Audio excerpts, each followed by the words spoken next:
Ciao ragazzi, bentornati sul canale.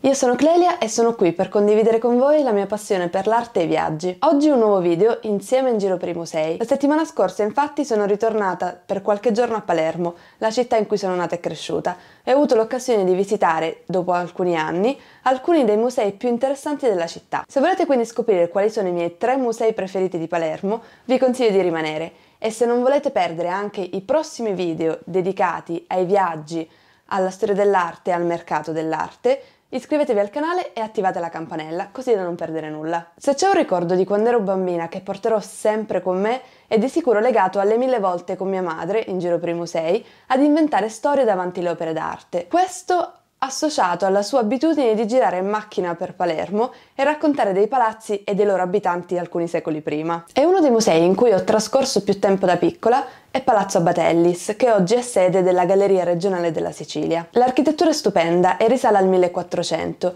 Era infatti la residenza di Francesco Abbatellis, comandante del porto del Regno di Sicilia, che aveva voluto la sua casa in stile gotico catalano. Alla morte di Abbatellis e di sua moglie, il palazzo è diventato poi un monastero femminile e ha subito diverse modifiche fino a quando, dopo la Seconda Guerra Mondiale e alcuni bombardamenti ovviamente dovuti ad essa, è stato ristrutturato per farlo diventare sede del museo. L'allestimento delle opere è famoso e studiato fra gli addetti ai lavori nel mondo dell'arte perché è stato realizzato circa a metà degli anni 50 dall'architetto Carlo Scarpa e per i tempi consisteva in un'azione davvero all'avanguardia. Una delle opere più belle e per me emozionanti che sono conservate a Palazzo Abbatellis è il Trionfo della Morte.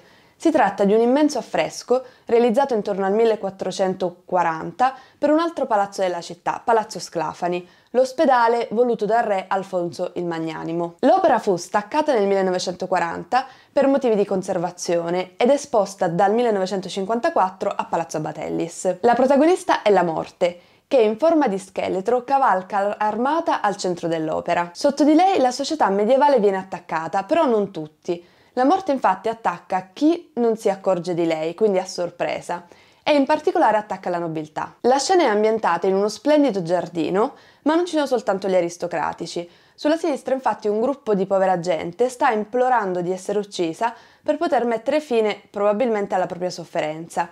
E fra di loro la storia racconta che ci sia anche l'autore dell'opera. L'affresco è anonimo, ma l'artista, forse spagnolo, sembra essersi ritratto mentre guarda verso il pubblico. Salendo al primo piano, una delle prime opere che si incontrano è La Madonna dell'Umiltà, di Bartolomeo Pellerano da Camogli, un capolavoro della metà del Trecento. La Madonna si presenta differente rispetto alla rappresentazione a cui siamo abituati, perché non è seduta nel suo trono, ma per terra. Anche per questa caratteristica viene chiamata Madonna dell'Umiltà. In questo caso conosciamo l'autore perché l'opera è firmata e la Madonna si trova all'interno di una cornice spettacolare.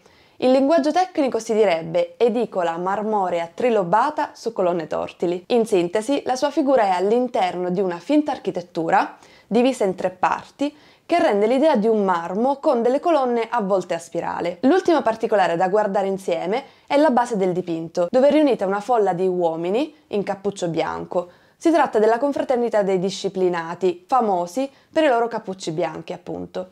Si pensa che siano stati loro a commissionare il quadro per il convento della città, ed ecco perché sono all'interno dell'opera. Superata l'immensa sala delle croci al primo piano, dove entra una luce calda la mattina presto in estate, il terzo capolavoro assolutamente da non perdere, a mio avviso, a Palazzo Abbatellis è L'Annunziata di Antonello da Messina. L'opera si pensa sia stata realizzata intorno al 1475, che è anche l'anno di un viaggio di Antonello da Messina a Venezia. Sono molte infatti le caratteristiche che avvicinano questo dipinto alla pittura veneziana del 400, come ad esempio lo studio della prospettiva, con la mano della donna al centro dell'opera, e la forte attenzione verso i dettagli. Però è anche abbastanza immaginabile l'influenza dell'arte fiamminga, che si fa sentire soprattutto nello sfondo scuro e nel ritratto che viene fatto a mezzo busto. Quello che a me colpisce di più è la scelta di non voler rappresentare il momento in cui l'angelo e la Madonna si incontrano, quindi il momento dell'annunciazione appunto, ma un momento differente. Come nel cinema abbiamo un dettaglio di quell'attimo, dove i particolari raccontano la scena. La luce dall'alto a sinistra descrive l'angelo, mentre il libro racconta cosa stesse facendo la Madonna fino a quel momento, poco prima dell'annunciazione. Le opere conservate nella galleria sono tantissime e molte di queste sono interessanti, come ad esempio il ritratto di Eleonora d'Aragona di Francesco Laurana. Vi suggerisco quindi di fare un salto. Si può visitare dal martedì alla domenica e il biglietto intero costa circa 8 euro. Il lunedì anche la Batellis, come molti musei in Italia, in Europa in generale, è chiuso. E proprio per questo sul mio profilo Instagram ogni lunedì è il Museum Monday, con l'idea di lasciare virtualmente le porte dei musei aperte nel giorno di chiusura, quindi ogni lunedì, chiacchieriamo insieme di un museo diverso. Quindi se non mi seguite già su Instagram, adesso forse avete una scusa in più. A 2 passi da Palazzo Batellis, se si spendono un paio di giorni a Palermo, un altro museo che si deve visitare è di certo la Galleria d'Arte Moderna Empedocle Restivo, dedicata al suo fondatore. Racconta dell'arte italiana attraverso le opere di artisti siciliani dell'Ottocento e del Novecento. La collezione è ospitata all'interno del complesso monumentale di Sant'Anna ed è ricca di capolavori divisi in diverse sezioni. Si inizia al pian terreno con le opere dell'Ottocento, le grandi scene tipiche del neoclassicismo e i ritratti a mezzo busto del romanticismo. Poi si prosegue con quella che è la mia sezione preferita, i paesaggi siciliani del Novecento con le opere di Francesco Lojacono. Fra tutte, Vento di montagna del 1872 è una delle più belle. L'opera è stata realizzata negli anni in cui in Sicilia nascevano le prime opere di scrittori come Verga, ma al tempo stesso è legata alle tendenze artistiche internazionali della fine dell'Ottocento, da cui nasceranno poi movimenti come quelli dell'impressionismo. Ciò che a me piace di più è la cura del dettaglio, che rende poi l'immagine generale. Le pecore al centro hanno il manto gonfio a causa del vento di montagna, che vediamo in lontananza nella nebbia delle montagne, appunto. Ogni particolare è curato scientificamente, ma il risultato finale è comunque naturale e secondo me non eccessivamente realistico. Proseguendo il percorso del museo, al primo piano si trovano le opere che raccontano la vera vita dell'Ottocento e dei primi anni del Novecento in Sicilia. Alcune sembrano illustrazioni dei Malavoglia, come i Carusi di Tomaselli, altre invece raccontano dell'evoluzione di Palermo, come Ultime foglie di Michele Catti. L'atmosfera triste e piovosa di quest'opera mi ricorda gli inverni in Sicilia, ma soprattutto mi fa ridere perché spesso gli abitanti di Palermo ancora dicono di persone molto lente nel camminare passeggia in via Libertà, proprio come i protagonisti di questo quadro. Molte delle opere della Galleria d'Arte Moderna sono state acquistate o donate da collezionisti dopo l'esposizione alle Biennali di Venezia di quegli anni.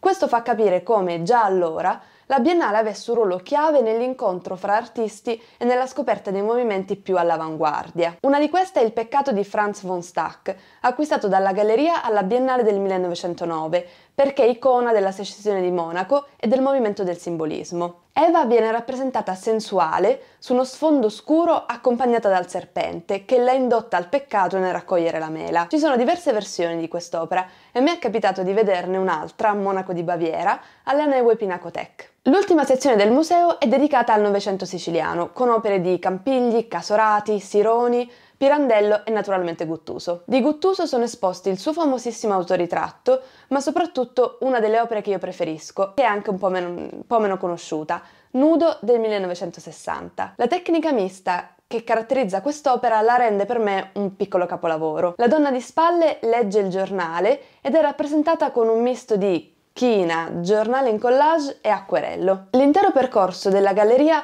racconta di una Sicilia non isolata dal resto del mondo attraverso i capolavori degli artisti che da qui sono passati o che qui sono nati e cresciuti, appunto sull'isola. Da Piazza Sant'Anna, proseguendo verso la strada principale della città, Corso Vittorio Emanuele, verso la cattedrale, si arriva all'ultimo museo per me imperdibile, Palazzo Riso, che è sede del Museo d'Arte Contemporanea della Sicilia. Si tratta di un museo giovane, mi ricordo infatti dell'atmosfera un po' di allegria a Palermo fra il 2008 e il 2010 quando è stato inaugurato e sono iniziate le prime mostre importanti. La collezione permanente viene esposta all'interno di un palazzo storico della città e viene movimentata spesso in occasione di mostre temporanee.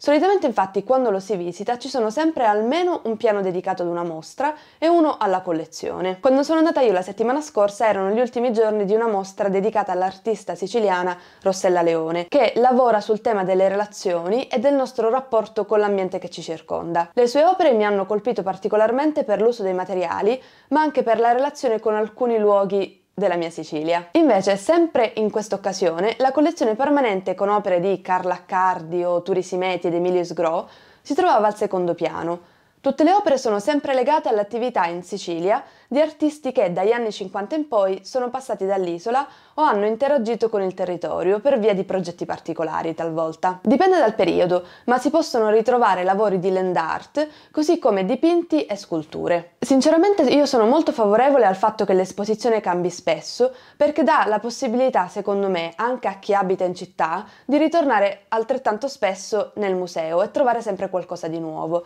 Soprattutto per l'arte contemporanea lo trovo fondamentale. A me questa volta hanno particolarmente colpito le opere che non conoscevo di Medhat Shafik, un artista egiziano che nel 1995 ha vinto il Leone d'Oro alla Biennale di Venezia per il padiglione Egitto. L'opera, che è all'interno del museo, si intitola La bottega dell'Armeno ed è stata realizzata in collaborazione con gli studenti dell'Accademia di Belle Arti di Palermo. Sembra di entrare in un mondo magico, con colori pronti lì per essere utilizzati da un artista, che si è allontanato forse per qualche minuto. Una scena surreale, ma che dà l'idea dell'opera realizzata site specific e quindi appositamente per quello spazio all'interno del museo. Sempre tra le scoperte di quest'ultima visita ci sono anche le opere di Michele Cossiro. Ho notato che tutti i suoi titoli al museo sono legati al tema dell'acqua, ma che al tempo stesso la caratteristica comune è la geometria, con cui le sculture e i dipinti sono stati costruiti dall'artista. La più bella per me è Geometrie d'acqua, che consiste in una scultura in legno appoggiata su uno specchio riflettente che ne moltiplica la complessità, ma che al tempo stesso è composta anche da una scultura a muro che sembra quasi semplificarla. Infine, tra i classici, per me non può mancare l'opera di Carla Accardi, forse perché è una delle artiste donne del Novecento italiano che hanno fatto la differenza, o forse semplicemente perché a me piacciono esteticamente le sue opere.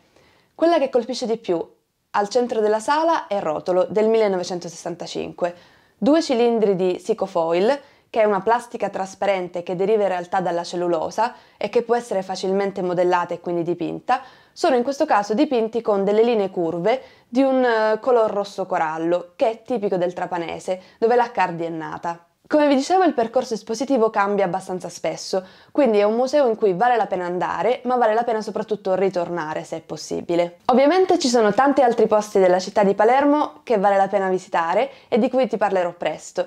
Nel frattempo, se questo mio video in giro per i musei di Palermo ti è piaciuto, lascia un like e iscriviti al canale per non perdere i prossimi video su arte, viaggi e mercato. Grazie e a presto!